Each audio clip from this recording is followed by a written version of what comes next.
Nick. I know you were down in Florida for the Daytona 500. Why don't you tell me about it? I was, boys. First time to Daytona for the 500 since I was 2 years old. So 26 years in between trips.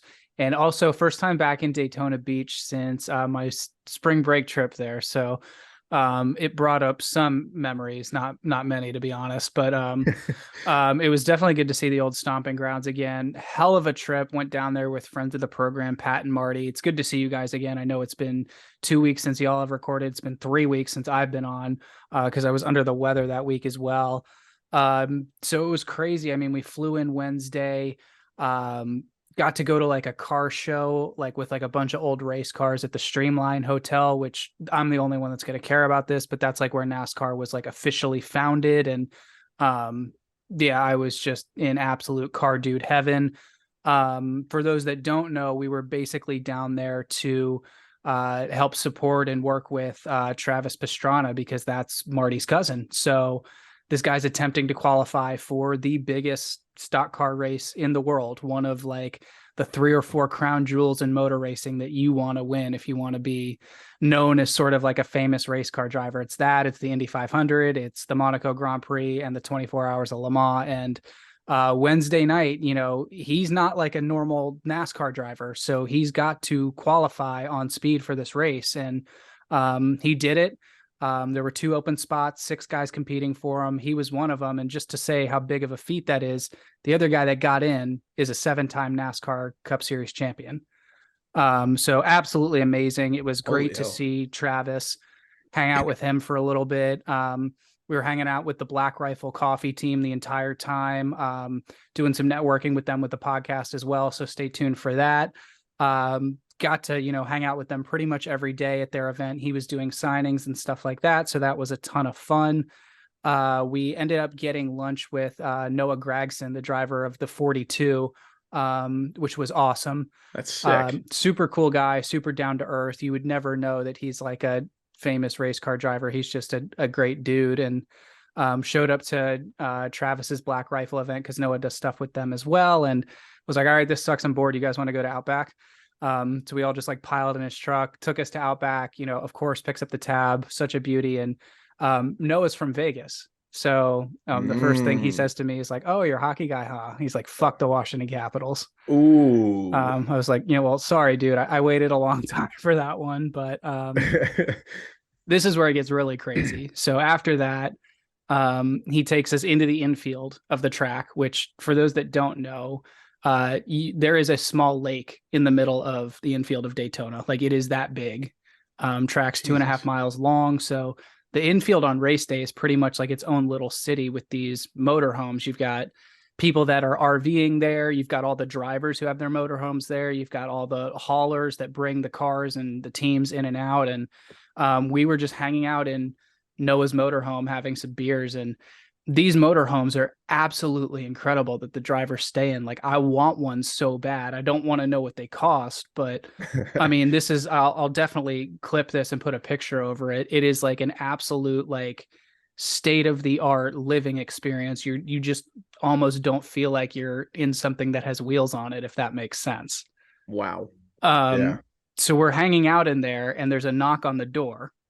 Oh God. And the door opens and it's Jimmy Johnson. Oh shit. And That's pretty nuts. I just froze. I didn't like freak out or anything, but I was like, holy shit. Like it's Jimmy Johnson, like yeah, 7-time awesome. Cup Series champion, absolute legend of the sport, and got to say what's up to him and hang out with him for a little bit. So that's definitely a moment I'm never going to forget. Leaving Noah's Holler, we bumped into Haley Deegan. That was awesome as well. How was Yachtlender for that?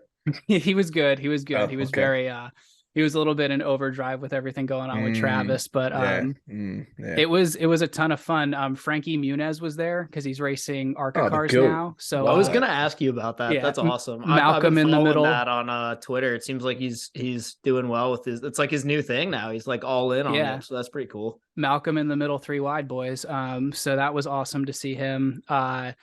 We ended up, Pat and I were basically at the racetrack for probably 8 to 10 hours every day, either doing stuff with Black Rifle or watching, qualifying or practice or whatever. And just the race experience itself was out of body. It's without a doubt the most I've ever spent on one ticket for one sporting event, concert, anything. And where we get to the track the day of the 500 on Sunday at like 10 a.m. There's already like 200,000 people there.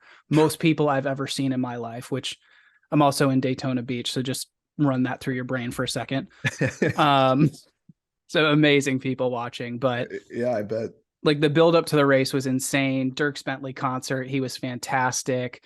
It's NASCAR's like 75th anniversary. So they had like Richard Petty there doing stuff and Bill Elliott's there doing stuff. And the Air Force Thunderbirds like went over the track like 6 or 7 times. And where Pat and I were sitting, because where you want to sit for this race is as close to the top as you can get, because then you can see everything.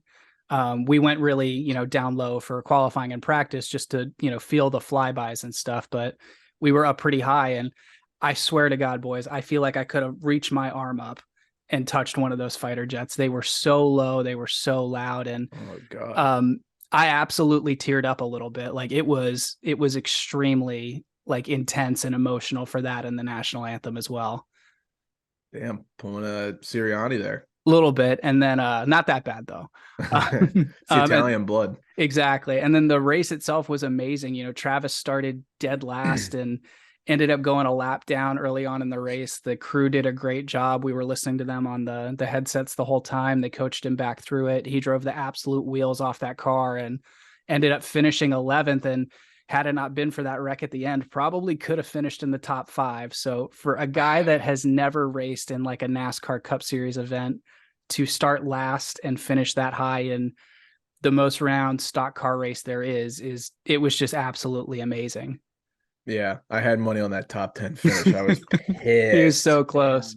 That sucked. But That's dude, awesome. It looked like you had a time. It sounds like you had a time. I didn't know about the Gregson, Jimmy Johnson story in the little RV there. So that's pretty sick. I mean, that's worth the price of admission alone, in my opinion. Absolutely. I've never had my phone blow up like that before. Yeah, that's pretty sick. I'm glad you had a good time. Weather was good, I'm assuming. Weather was great. It was pretty much 75 every day. Friday, it got up into the 80s. And then I think Saturday, it dropped down to like 60. But other than that, it was gorgeous. Can't complain. Glad you had a good time. Yeah, glad to be back though. I'm sure there's some stories off air that can be told. I made my flight home by 1 minute. Oh God, that's the worst. Because of how some shitty. of us aren't so lucky. Yeah, that sorry, dude. That shitty fucking Orlando airport, man. I don't know what it is about that place. I just can't win.